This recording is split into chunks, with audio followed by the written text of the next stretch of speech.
Funk observed the workers as they hastened towards the scene, their boots trampling the soft sand, their footsteps muffled by the resounding gasp that escaped everyone's lips.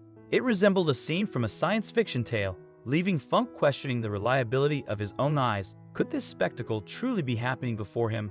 The object protruding from the rock was so astounding that no one would accept its existence without tangible proof. But what exactly was this enigmatic entity? It was a normal day at work for Scene Funk.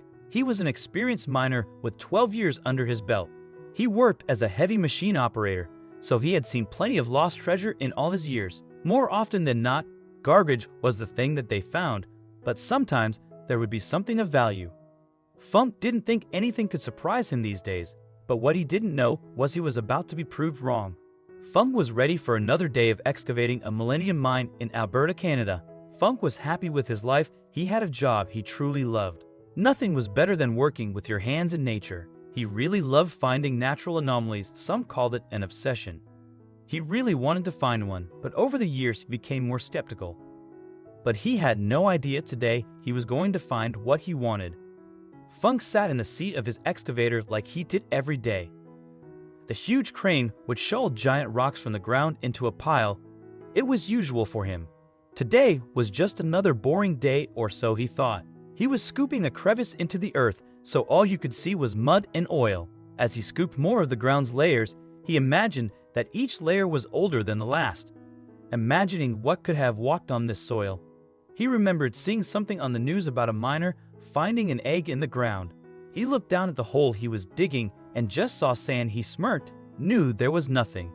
He kept digging until suddenly his crane hit something very hard underneath the old earth. He had heard a loud cracking sound and wondered what he could have hit. Was it another rock? He raised the crane of his digger and swiveled off of his seat out of the cab. He looked at the rocks his crane had in its jaws. The rocks looked strange, so he transported them on his pickup truck to find out what they were. He then went back to the crevice he was busy digging. He looked at the damp hole, his eyes widening as he saw something that made his stomach tie into a knot. He sprinted to his cab and called for officials, co-workers, site managers, everyone. As Elip left and Roddy noticed that there wasn't anyone close by. There was one digger that distance working on its own soil. That was too far away. He had to act. Now, after finding the narrow crack that was widening, Funk grabbed a shovel from his truck and Hurley started digging. He felt like a strawman as otherworldly energy came to him. Even with his newfound strength, he needed some backup. Funk knew time was of the utmost importance, so he started digging hard and harder. He didn't want the loose earth to shift over his artifact and bury both of them. He wasn't thinking, he was just digging. His intuition told him that he had to make sure nothing happened to this artifact. This was the most important thing right now. While he was digging away behind his prize, he heard something in the distance. The cavalry had arrived. Funk's backup he had called and was on the scene. They'd brought an even bigger crane, so they took help to dislodge the anomaly. They dug below the artifact and put boards underneath it so it could be held steadily. After they had secured it tightly, Funk looked at it nervously as they began lifting it. Funk felt like this was his find and thus didn't want anything happening to it.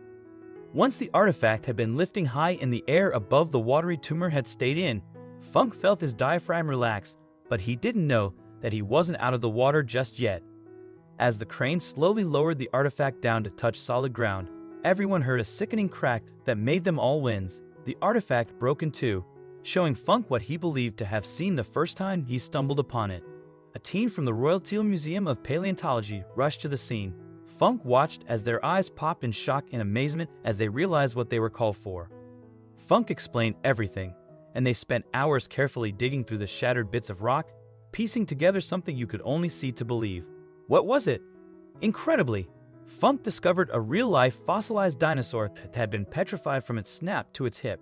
This meant it was miraculously well preserved since its death 112 million years ago. Not only did it have teeth and bones, but also its skin and remnants of its intestines, a phenomenon as rare as winning the lottery. How? Scientists speculate that the unlucky dinosaur died and ended up being swept into the river by a big flood. It was kept afloat by gases in its body, which washed its belly of carcass far out to sea.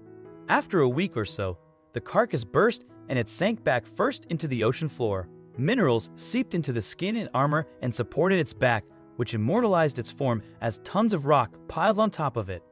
Researchers from the museum and all over the world worked tirelessly for 6 years to test, preserve, and prepare these dinosaurs' remains while piecing together his unbelievable story. Scientists concluded that this dinosaur was a four-legged herbivore covered in armor-plated skin and spikes with a long tail. It was a brand new discovery of species called Apatosaur. In its petrified state, the Ankylosaur weighed about 2,500 pounds, which gives scientists a reasonable idea of how much it weighed when it was alive. They estimate that the Ankylosaur weighed in at around 3,000 pounds. This means that the Ankylosaur would have been a fairly solitary creature when it roamed the land 100 million years ago. The miracle of the Ankylosaur perfectly preserved remains still baffles scientists, especially after its rough and long journey to its final resting place.